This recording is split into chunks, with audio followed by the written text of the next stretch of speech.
Bismillahir Rahmanir Rahim. Alhamdulillahi Rabbil Alameen. Wassalatu wassalamu ala Sayyidina Muhammad wa ala alihi wa sahbihi ajma'een. Amma ba'd. Just a short reminder today about giving in Ramadan, about giving charity, about giving sadaqah, about fulfilling our duty of giving our zakat. Firstly, a lot of things in our community today, in our society today, has become norm, but it's not been the norm Islamically in Islamic societies. It's not actually the norm. It's not how things should be, but it's just something that we've seen in our lifetime and we think that's how things should be done. So when it comes to giving charity, for example, traditionally, and it's always been the custom and the sunnah, that the poor are not the ones who go out looking for donations. It is the duty of the person who is giving sadaqah, especially when it comes to zakat. The person who needs to give zakat first needs to calculate the zakat properly, then set that aside, and then go and find the poor and actually give them the zakat. What's happened today is that the poor need to find the rich, the poor need to find the donors, even when it comes to institutionals, zakat giving, like for example big charities, it is the poor that apply to the charities and then get help, if they're eligible or if they're deemed to be eligible. Actually, it is the people who are giving the zakat who need to go and find the poor. So for example, if we talk about zakat specifically, zakat is a fard act. It is something that we must and have to do. It is one of the 5 pillars of our deen. Just like the way we pray, just like the way we fast, we have to also give zakat. By giving zakat doesn't mean that we're giving all our charity obligations. We're doing everything that we need to do to be charitable. We're fulfilling a fard act. So for example, in Ramadan, we go to the masjid to pray Isha Salah. That is our fard obligation. But in Ramadan, we also stay behind and we pray additional taraweeh. We pray additional prayers. That's in the same way in Ramadan, when we give our zakat in Ramadan, if we choose to give our zakat in Ramadan. By the way, you don't have to give your zakat in Ramadan. You can give it in any time of the year. People choose Ramadan as the zakat for zakat calculation and giving because they want to get extra benefit. If you don't give it in Ramadan, you can give it outside of Ramadan because it's a fard act. It's got to be done any time in that year. So in Ramadan, Nabi sallallahu alayhi wasallam was more charitable. So that meant that he gave more charity. All the Muslims in the past, the first communities of Muslims, they gave more charity in Ramadan. Not just zakat, actual charity. So if your zakat this year, if you're giving away, say, £10,000 in zakat, that's your fard act, that's your Isha prayer that you've done. What about the additional prayers? What about the Qiyamul Layl? What about the Tahajjud? What about the Taraweeh? That's going to be more money on top from your money, from your wealth that you give away as sadaqah. And that's you being more charitable in Ramadan. By giving just by giving zakat, we shouldn't suddenly assume that we're really charitable and we're philanthropic and we're doing so much good by fulfilling our fard act. No, that's something you're doing for yourself. That's something that you have to do. There's more charity to give in Ramadan beyond zakat. And this is a massive misunderstanding amongst people. Many people think that, okay, Ramadan's here, I'm going to work out my zakat and I'm really pious and I'm really charitable and I'm really generous and I'm giving lots of money away. No, you're not. You're just doing your fard act. You need to do beyond that in Ramadan. Secondly, you shouldn't become arrogant and you shouldn't start thinking that I'm giving zakat away, I'm giving charity away, therefore, I am like the donor now and I choose who I give it to. No, it's your duty. The poor are doing you a favor by you being able to give them your zakat. So for example, we're in this masjid, right? We've come to pray here. There's volunteers in this masjid who set up the masjid, who turn on the heating, who clean it, who make the facilities ready for us to be able to come and pray. We need to understand who's doing who a favor.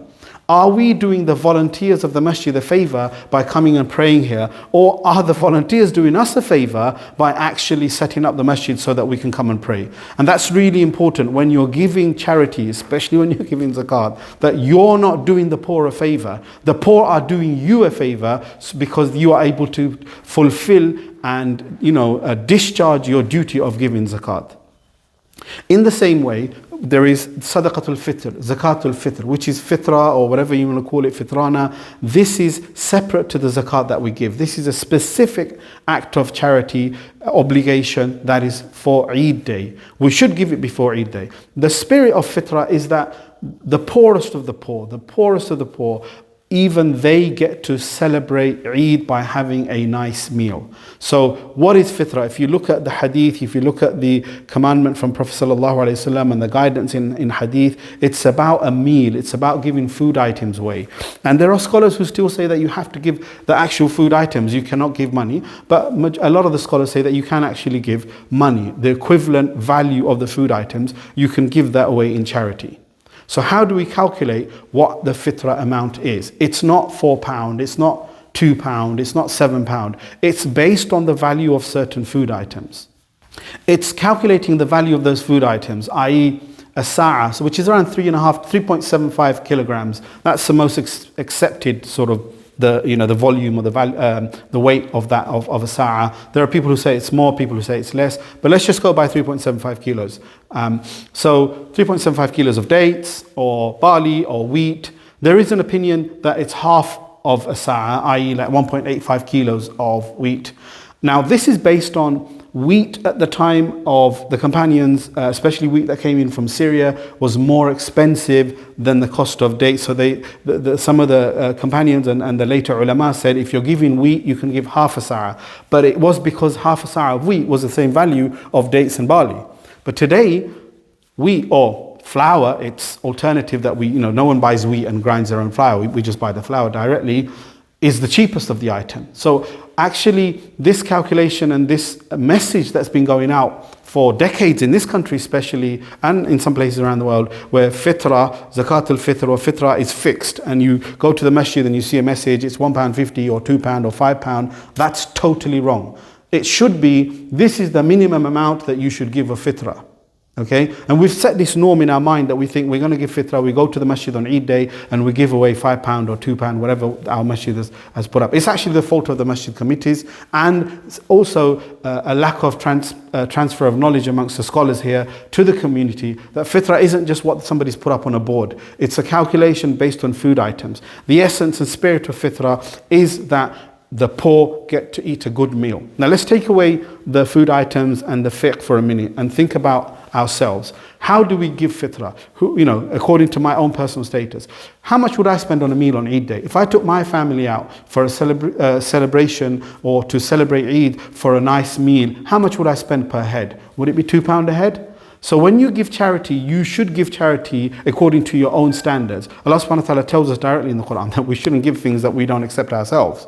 So here, if we're going to spend £20 a meal on our family on Eid day, that's what our fitrah should be. The guidance from Prophet ﷺ tells us that automatically, like 3.5 kilos of dates, 3.75 kilos of dates. Let's just look at dates, which has been around from that time of the Prophet ﷺ and is still around today. People still give dates. In many countries, they actually give 3.75 or a sa'a of dates. Let's look at dates.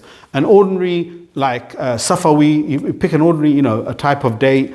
They're about £4 a kilo. So 3.75 kilos would be about £10-12. That would be your minimum fitrah amount. The companions at the time of the Prophet ﷺ, according to their social status, gave fitrah and the type of date according to their own social status and wealth. So for example, the more well-off sahabis, companions gave ajwa dates. The best quality ajwa dates today, if you buy them in Saudi or if you buy them in the UK, are around £25 a kilo. What's 3.75 times 25? It's almost £100. What, £90?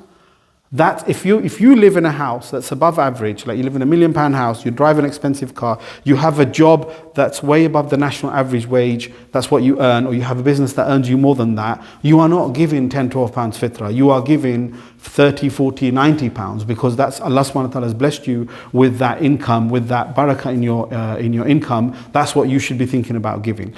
The minimum, what is quoted in the masajid, is the absolute minimum that you should give. So when you give according to your own status, you then think about when you have a meal out on Eid day, how much will you spend per head? That's what your fitrah thinking should be. So when we give fitrah, please learn about this. It's really important on us to learn about our own affairs, about our deen. How do we calculate a zakat? What is a zakatable year? How do we set that date for our first zakatable year? When do we become eligible or liable to pay zakat? How do we, who do we give it to? How do we make sure that our zakat has been discharged. Ada is the word in Arabic, that it's been given and fulfilled and done and completed. How do we make sure of that? Especially in fitrah. There is no point in giving your Sadaqatul Fitr on the day of Eid in the masjid box, because there's no way it's going to reach the poor on that day at the time of Eid. So, plan in advance. Give it away 10 days in advance. If you're going to give it away far away, to our native countries, then give it like at least 2 weeks in advance, so the money can reach the poor, so that they can celebrate Eid, inshallah. And also, there's this other notion that we can't give zakat, for example, in the UK. No, we can. There are Muslims who are poor in this country. Okay, we can give our Sadaqatul Fitr to Muslim food banks, because Muslim families visit those food banks and take food just because they're poor. So we need to think about doing our obligations locally. Zakat is first locally. We need to give it to our local community first, then whatever we have left, we give it to other communities. May Allah subhanahu wa ta'ala accept all of the good deeds we do this Ramadan, and especially give us the ability to calculate our zakat properly, to be more generous in Ramadan, to give beyond just giving zakat, to give as much sadaqah as we give in zakat or more, inshallah, and make it the poorest of the poor, make them accept and our Sadaqatul Fitr and our zakat and our charity, and make a difference in their lives, so much so that one day they are also able to give zakat to others and give Sadaqatul Fitr others, inshallah. أقول قولي هذا أستغفر الله لي ولكم ولسائر المسلمين فاستغفروه إنه هو الغفور الرحيم.